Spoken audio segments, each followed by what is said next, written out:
খাবেন? আমি খাবো, আমি সহ্য করতে পারি।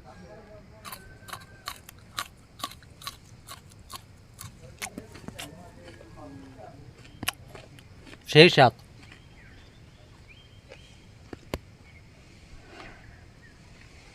হুম, ভালো আছি।